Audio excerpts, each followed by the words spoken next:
জয় গৌর, জয় নিতাই। আজ 11ই অগ্রহায়ণ 1432 ও 28শে নভেম্বর 2025 শুক্রবার। আজ আমি শ্রী চৈতন্য চরিতামৃত পাঠ করছি। আজ আমি পাঠ করছি শ্রী চৈতন্য চরিতামৃতের মধ্যলীলা প্রথম খণ্ড, একাদশ পরিচ্ছেদ, শ্রী চৈতন্য মহাপ্রভুর বেড়া কীর্তন লীলার শ্লোক 190 থেকে 206। নারায়ণ হে নারায়ণ, ভবভয়হরণম নারায়ণ। শ্লোক 190 থেকে 191। ক্ষণে ক্ষণে করো তুমি সর্বতীর্থে স্নান, ক্ষণে ক্ষণে করো তুমি যজ্ঞ তপদান, নিরন্তর করো চারি বেদ অধ্যয়ন, দ্বিজন্যাসী হইতে তুমি পরম পাবন। শ্লোকার্থ। হরিদাস ঠাকুরের মহিমা বর্ণনা করে শ্রী চৈতন্য মহাপ্রভু বললেন, প্রতিক্ষণে তুমি সর্বতীর্থে স্নান করো এবং প্রতিক্ষণে তুমি যজ্ঞ তপস্যা ও হরে কৃষ্ণ যজ্ঞ তপশ্চর্যা ও দান করো, নিরন্তর তুমি চার বেদ অধ্যয়ন করো। যে কোনো ব্রাহ্মণ কিংবা সন্ন্যাসী থেকেও তুমি অনেক অনেক পবিত্র। ইতি শ্লোক 190 থেকে 191। শ্লোক 192। অহোবত সপোচহত গরীয়ান যজ্জিহার্গ্রে বর্ততে নাম তুভ্যম, তে পুস্তপস্তে জুহুবু শশ্নুরার্যা ব্রহ্মানুচুর নাম গৃহ্ণন্তি যেতে। অনুবাদ। শ্রী চৈতন্য মহাপ্রভু তখন এই শ্লোকটি বললেন, হে ভগবান, যাদের জিহ্বায় আপনার নাম বিরাজ করে তারা যদি অত্যন্ত নীচ কুলেও জন্মগ্রহণ করে তাহলেও তারা শ্রেষ্ঠ। যারা আপনার নাম কীর্তন করেন তারা সব রকম তপস্যা করেছেন, সমস্ত যজ্ঞ করেছেন, সর্বতীর্থে স্নান করেছেন এবং সমস্ত বেদ পাঠ করেছেন, সুতরাং তারা আর্য মধ্যে পরিগণিত। তাৎপর্য: আর্য কথাটির অর্থ হচ্ছে উন্নত। পারমার্থিক দিক দিয়ে উন্নত না হলে তাকে আর্য বলা যায় না, এবং এইটি আর্য ও অনার্যের মধ্যে পার্থক্য। অনার্য হচ্ছে তারা যারা পারমার্থিক বিষয়ে উন্নত নয়, বৈদিক সংস্কৃতি অনুসরণ করে, যজ্ঞ অনুষ্ঠান করে এবং বৈদিক বিধি নিষেধ নিষ্ঠা ভরে অনুসরণ করে ব্রাহ্মণ সন্ন্যাসী বা আর্য হওয়া যায়। যথাযথ গুণ অর্জন না করলে ব্রাহ্মণ সন্ন্যাসী বা আর্য হওয়া যায় না। ভাগবত ধর্ম কাউকে লোক দেখানো ব্রাহ্মণ সন্ন্যাসী বা আর্যতে অনুমোদন করে না। এখানে যে সমস্ত গুণ বা যোগ্যতার কথা বর্ণনা করা হয়েছে তা শ্রীমদ্ ভাগবতে 3:33-7 ভগবত ভক্তির মহিমা হৃদয়ঙ্গম করার পর কপিল দেবের মাতা দেবহূতির উক্তি। এইভাবে দেবহূতি সর্বতোভাবে ভগবত ভক্তদের মহিমা কীর্তন করেছেন। ইতি শ্লোক 192। শ্লোক 193। এত বলি তারে লঙ্গা গেলা পুষ্পোদ্যানে, অতি নিভৃতে তারে দিলা বাসা স্থানে। শ্লোকার্থ। এই বলে শ্রী চৈতন্য মহাপ্রভু হরিদাস ঠাকুরকে নিয়ে পুষ্পোদ্যানে গেলেন এবং সেখানে অতি নিভৃতে তাকে থাকবার জায়গা দিলেন। ইতি শ্লোক 193। শ্লোক 194। এই স্থানে রহি করো নাম সংকীর্তন, প্রতিদিন আসি আমি করিব মিলন। শ্লোকার্থ। শ্রী চৈতন্য মহাপ্রভু হরিদাস ঠাকুরকে বললেন, এখানে থেকে তুমি নাম সংকীর্তন করো, প্রতিদিন এসে আমি তোমার সঙ্গে সাক্ষাৎ করব। ইতি শ্লোক 194। শ্লোক 195। মন্দিরের চক্র দেখি করিহ প্রণাম, এই ঠাঙ্গি তোমার আসিবে প্রসাদান্ন। শ্লোকার্থ। জগন্নাথ দেবের মন্দিরের চক্র দেখে তুমি তাকে প্রণাম করবে এবং প্রতিদিন তোমার জন্য এখানে প্রসাদ পাঠিয়ে দেওয়ার ব্যবস্থা করব।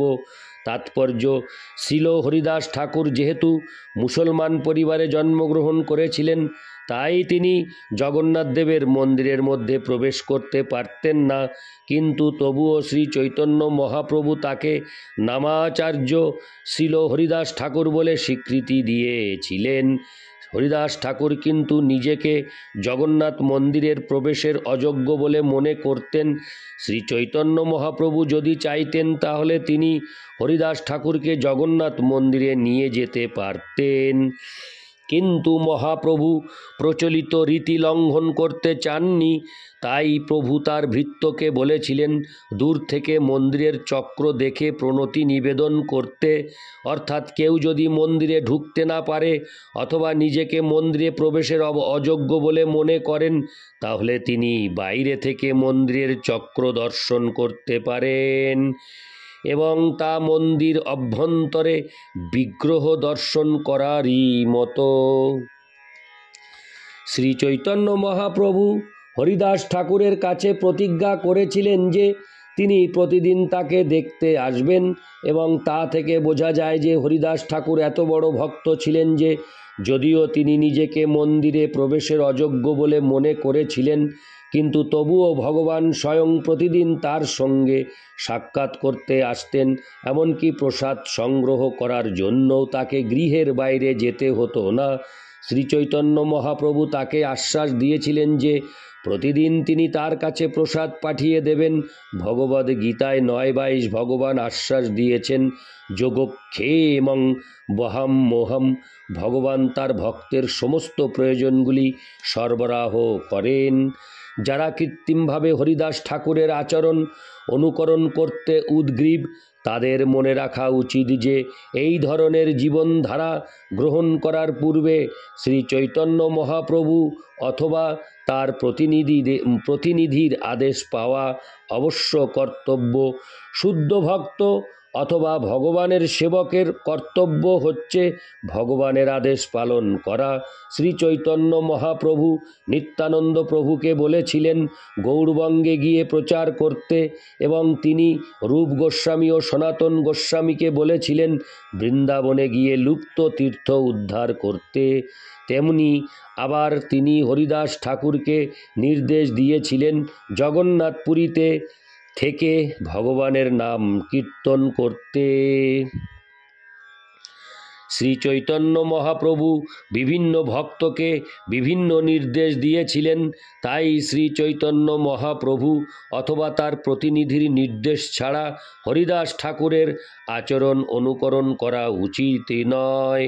এই ধরনের অনুকরণের নিন্দা করে শিল ভক্তি সিদ্ধান্ত সরস্বতী ঠাকুর বলেছেন, দুষ্ট মন তুমি কিসেরও বৈষ্ণব, প্রতিষ্ঠার তরে নির্জনের ঘরে তব হরিনাম কেবল কই তব। যদি কেউ প্রতিষ্ঠা লাভের আশায় নির্জন স্থানে হরিনাম করার অভিনয় করে, তাহলে তার পতন অবশ্যম্ভাবী। কেননা সেই নির্জন স্থানে সে ভগবানের কথা চিন্তা না করে কামিনী কাঞ্চনের কথা চিন্তা করবে। ইতি শ্লোক 195, শ্লোক 196। নিত্যানন্দ জগদানন্দ দামোদর মুকুন্দ, হরিদাসে মিলি সবে পাইল আনন্দ। শ্লোকার্থ: নিত্যানন্দ প্রভু, জগদানন্দ পণ্ডিত, দামোদর পণ্ডিত এবং মুকুন্দ প্রভু হরিদাসের সঙ্গে মিলিত হয়ে অত্যন্ত আনন্দিত হলেন। ইতি শ্লোক 196। শ্লোক 197। সমুদ্র স্নান করি প্রভু আইলা নিজ স্থানে, অদ্বৈতাদি গেলা সিন্ধু করিবারে স্নানে। শ্লোকার্থ: সমুদ্রে স্নান করে শ্রী চৈতন্য মহাপ্রভু যখন তার ঘরে ফিরে এলেন, তখন অদ্বৈত আচার্য প্রমুখ সমস্ত ভক্তরা সমুদ্রে স্নান করতে গেলেন। ইতি শ্লোক 197। শ্লোক 198। আসি জগন্নাথের কইল চূড়া দর্শন, প্রভুর আবাসে আইলা করিতে ভোজন। শ্লোকার্থ।